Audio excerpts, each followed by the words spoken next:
Hi friends, welcome back. तो आज हम देख रहे हैं फादर सन लव, बाप और बेटे के बीच का में जो प्यार होता है। और ये बोल रहे हैं कि पंजाब में मौजूद पिता से जब 19 साल बाद मिले जापान से आया बेटा। ओए होए, 19 साल के बाद बेटा आया है फादर से मिलने जापान से पंजाब में। चलो देखते हैं क्या ये कहानी है। तो वीडियो शुरू करते हैं। वीडियो शुरू करने से पहले अगर आप चैनल पर नए हो और आपने अभी तक सब्सक्राइब नहीं किया तो जल्दी से पहले सब्सक्राइब के बटन और बेल आइकन को क्लिक कर लो ताकि आपको हमारे सारे न्यू वीडियोस के नोटिफिकेशन मिल जाए जैसे हम अपलोड करें। अगर आपको वीडियो पसंद आता है प्लीज लाइक एंड शेयर। चलिए शुरू करते हैं।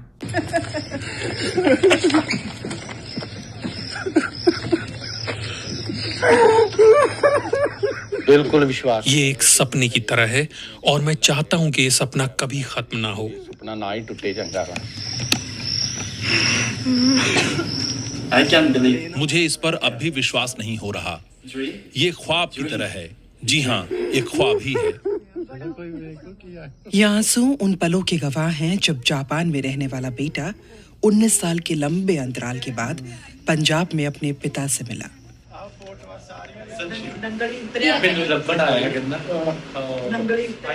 जापान में पैदा हुए रिन ताकाहाता 2 साल के थे जब उनके माता पिता का तलाक हो गया। सुखपाल सिंह अब पंजाब के अमृतसर में रहते हैं। पहले वो जापान में रहते थे। साल 2002 में उन्होंने एक जापानी महिला से शादी की थी, लेकिन कुछ साल बाद दोनों अलग हो गए। साल 2007 में जापान से भारत आने के बाद सुखपाल का अपने बेटे और पत्नी से कोई संपर्क नहीं था। राखी के त्योहार पर अपने पिता से मिलने वाले रिन को न केवल पिता मिले बल्कि एक छोटी बहन और नए परिवार से भी उनकी मुलाकात हुई।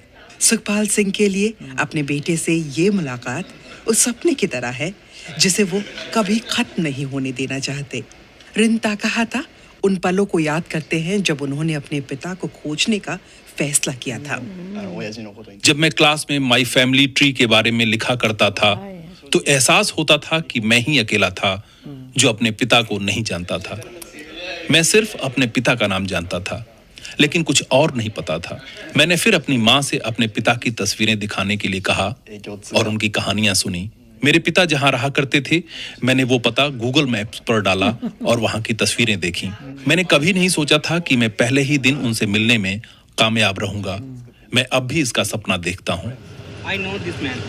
You know this man? Yes, I know this man. 母親の方は全部。 मेरा जापान में कोई भाई नहीं है। काश मेरा कोई भाई होता। पिता के साथ मुझे एक छोटी बहन और परिवार भी मिल गया है। मैं अपने पिता के साथ दरबार साहिब गया था और भगवान का शुक्रिया अदा किया। मैं बहुत खुश हूँ। 親父のことってなって、でまあ रिन की माँ से सुखपाल सिंह की मुलाकात की कहानी भी किसी फिल्मी कहानी से कम नहीं है। ਇਹਦੀ ਮੰਮਾ ਮੈਨੂੰ ਥਾਈਲੈਂਡ 에ਅਰਪੋਰਟ ਤੇ ਮਿਲੀ ਸੀ। मेरी थाईलैंड एयरपोर्ट पर रिन की माँ से मुलाकात हुई थी। वो ताजमहल देखने के लिए भारत जा रही थीं। रास्ते में हमारी सीटें साथ साथ थीं। उनका नाम सचिए तकाहाता है। ਕਰਦੇ ਇਹਦੀ ਮੰਮਾ ਦਾ ਨਾਂ ਸੱਚੀਏ ਤਕਾਹਤਾ। मैंने उनसे पूछा कि क्या वो वाघा अटारी बॉर्डर और गोल्डन टेम्पल जाने में दिलचस्पी रखती हैं। उन्होंने मुझ पर भरोसा किया और अमृतसर आ गईं। मैं उन्हें स्वर्ण मंदिर ले गया। वो 15-20 दिन तक मेरे परिवार के साथ रहीं और हमने खूब बातचीत की। ਉਸ ਤੋਂ ਬਾਅਦ ਫਿਰ ਮੇਰੇ ਖਿਆਲ 15-20 ਦਿਨ ਸਾਡੀ ਫੈਮਿਲੀ ਦੇ ਵਿੱਚ। फिर वो जापान चली गईं और स्पॉन्सरशिप के दस्तावेज भेजे। मैं पहली बार 2002 में जापान गया। हमने वहां शादी की और साल 2003 में रिन का जन्म हुआ। 2 ਦੇ ਵਿੱਚ ਗਿਆ ਸੀ ਜਾਪਾਨ। ਹਾਂਜੀ, ਉੱਥੇ ਫਿਰ ਅਸੀਂ ਸ਼ਾਦੀ ਕਰ ਲਈ। मैंने वहां रहना शुरू कर दिया, लेकिन उस समय मैं जवान था और जिम्मेदारियों को ठीक से समझ नहीं पाया। रिश्ते को लेकर कुछ मसले हो गए। मैं भारत वापस आ गया। फिर वो भारत आईं और मुझे जापान ले गईं। ਸੀ ਹੈਗੀ 19 ਸਾਲ ਦਾ ਹੋਣਾ ਮੈਂ 19-20 ਸਾਲ ਦਾ। ਫੈਮਿਲੀ ਦੀਆਂ ਰਿਸਪੌਂਸਿਬਿਲਟੀ ਨਹੀਂ ਸੀ ਪਤਾ। ये साल 2004 की बात है, जब रिन 1.5 साल का था। लेकिन हम लोगों के बीच बात बनी नहीं और हम अलग हो गए। मैं रिन से उसके बाद दोबारा कभी नहीं मिला। ਤੇ ਉਸ ਤੋਂ ਬਾਅਦ ਫਿਰ ਮੈਂ ਇਹਨੂੰ ਕਦੀ ਨਹੀਂ ਦੇਖਿਆ। तो दूसरी शादी कर ली। सुखपाल की बेटी अवलीन 9वीं क्लास में पढ़ती हैं और इस बार की राखी वो कभी नहीं भूल पाएंगी। बहुत खुशी हुई। मैं बहुत खुश हूँ क्योंकि मैं हमेशा सोचा करती थी कि काश मेरा कोई भाई होता। मेरे कज़न भाई बहन हैं, लेकिन कज़न तो कज़न होते हैं। भैया मतलब कहानी जो है कि बच्चा जो है बेटा अपने बाप से मिल पाया वो तो अच्छा लगा, पर इसमें मेरे को जो चीज़ जो चुभ रही थी वो थी कि देखो लोग शादी करके डाइवोर्स ले लेते, हम निभा नहीं पाए या कोई भी रीज़न से, आप लोग तो अलग अलग हो जाते हो। पिस्ता कौन है? एक बच्चा। वो देखो फादर जो है वो तो अपनी शादी करके उसके अपनी परिवार हो गया, उसने भूल ही गया अपने बेटे को, हैं? इतने सालों तक उसने कोई कांटेक्ट तक नहीं किया अपने बेटे के साथ। अरे बीवी के साथ डाइवोर्स हुआ है, बच्चे के साथ तो तुम कांटेक्ट रख सकते हो, तुम्हारा फर्ज बनता है। नहीं, तो वो भी हो सकता है कि क्या पता वाइफ ने कांटेक्ट नहीं होने दिया हो, वो मुझे नहीं मगर पता। बच्चा जब पर एडल्ट बच्चे हुआ है, उसको हुआ, देखो उसको कितना बच्चे को फील था, होता होगा कि अकेला वो था वो। नहीं, वो कह नहीं रहा था कि जब वो फैमिली ट्री होता के था, बारे में बात right. तो भैया सबको अपने, मेरे को तो अपने फादर का ही नहीं पता, ट्री तो दूर की बात है कि अपने फादर के बारे में ही ना पता हो। और जब उसने पूछा उसकी माँ ने जो उसको पता था, मदर ने बताया, मतलब डाइवोर्स होने के बाद इतना कट ऑफ हो जाता है। चलो अगर तुम्हारे बच्चा नहीं है तो ऐसे टोटल कट ऑफ हो लो, पर तुम्हारा बेटा है यार, कैसे तुम अपने बच्चे को भूल सकते हो? उसको क्या फादर का प्यार नहीं? बच्चे ने इनिशिएटिव लिया पता बच्चे करने ने का, लिया, पेरेंट फादर ने नहीं लिया, ऐसा लग रहा है। हाँ फादर ऐसे लग रहा है वो खुद ही ढूंढ ढांड के जो पुराना ड्रेस कोई पता होगा वो लेके गया, ढूंढ के किसी को दिखा के वो पहचाना, उसके बाद गया है और वहाँ पे उसको पता देखा है उसने ये है कि उसकी जो दूसरी वाइफ है उसने एक्सेप्ट कर लिया, प्यार से इसको रखा है।